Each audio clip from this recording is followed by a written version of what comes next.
ایک غلام آزاد کرنے کا ذکر ہے اور فی زمانہ غلام آزاد کرنے کا دور نہیں ہے، تو دوسرا آپشن پھر یہ ہے کہ 10 شرعی فقیر مستحق کی زکوٰۃ جو افراد ہوتے ہیں تو ان کو 2 وقت کا کھانا دے دیا جائے، یا ان افراد کو 10 جوڑے، ہر ایک کو ایک ایک جوڑا، ایک سوٹ پہنا دیے، جس میں شلوار قمیض، خواتین ہیں تو شلوار قمیض دوپٹہ، یعنی ایک سوٹ جو ہوتا ہے تو وہ سوٹ 10 میں سے ہر ایک کو ایک ایک سوٹ دے دیا جائے، یا 2 وقت کا کھانا، 2 وقت کا کھانا انہیں 10 افراد کو دیا جائے، جیسے صبح کھلا دیا تو دوپہر کو کھلا دیا، دوپہر کو کھلا دیا تو رات کو کھلا دیا، صبح ناشتہ کرا دیا تو رات میں ناشتہ کھانا کھلا دیا، تو یوں 2 وقت کا انہیں متوسط درجے کا کھانا فراہم کر دیا، چاہے اپنے پاس بلا کر کھلائے، ٹھیک ہے، یا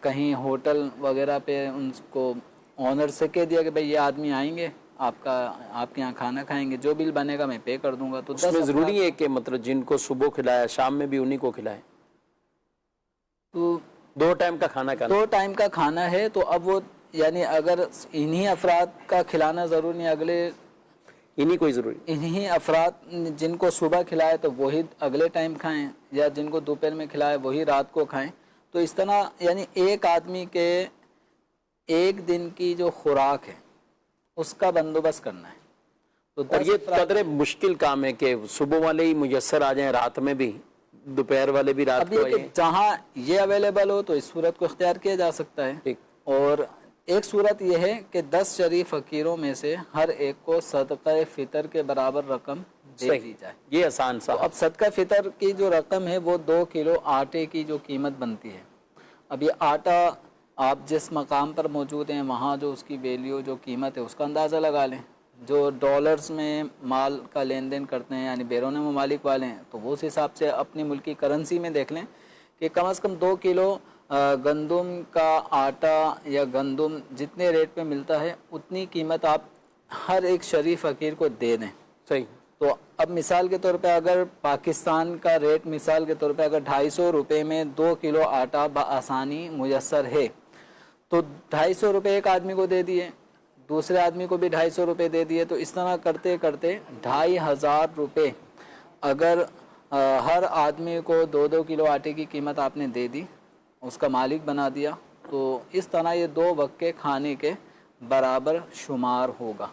اب اگر کوئی شخص ایسا اگر بالفرض پایا جائے کہ جو اس طرح مالی طور پر قسم کے کفارے کی ادائیگی پر قدرت نہیں رکھتا کہ اس کے مال و اسباب ہی نہیں ہے، اور اس وقت کی جو کرنٹ پوزیشن ہے وہ مال سے بالکل عاری ہے، خالی ہے، نہیں وہ مالی اعتبار سے صدقہ دے سکتا، قسم کا کفارہ ادا نہیں کر پا رہا، تو پھر 3 روزے لگاتار رکھے گا۔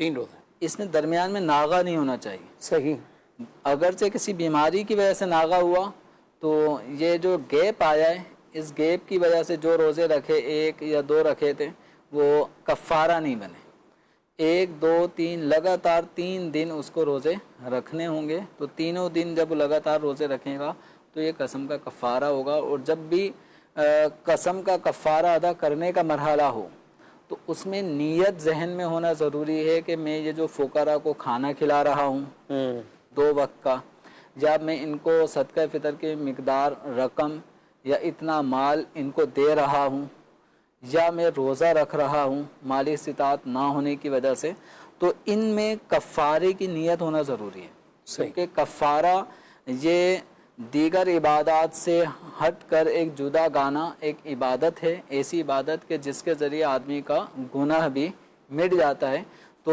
اس کو کفارہ اسی وجہ سے کہا جاتا ہے، تو یہ ایک الگ ایک انداز ہے، ایک عبادت ہے، تو اس لیے یہاں پر نیت کرنی ہوگی، اور کوئی بھی عبادت بغیر نیت کے ادا نہیں ہوتی۔ جی مزید کچھ سوالات ہیں، ایس ایم ایس پہ بھی سوالات ہیں، ان کی طرف بھی بڑھتے ہیں، اور اتفاق سے قسم کا موضوع چلا ہے تو قسم کے بارے میں بھی سوال ہے کہ کبھی کوئی دوسرا کسی کو قسم کھلا دیتا ہے، تمہیں خدا کی قسم ہے فلاں سے بات نہیں کرنی، سامنے والا کہے ٹھیک ہے، اب بعد میں سامنے والے نے اس فلاں سے بات کر لی تو کیا ہوگا؟ دیکھیں قسم کے الفاظ جس طرح کوئی آدمی خود سے ادا کرتا ہے کہ خدا کی قسم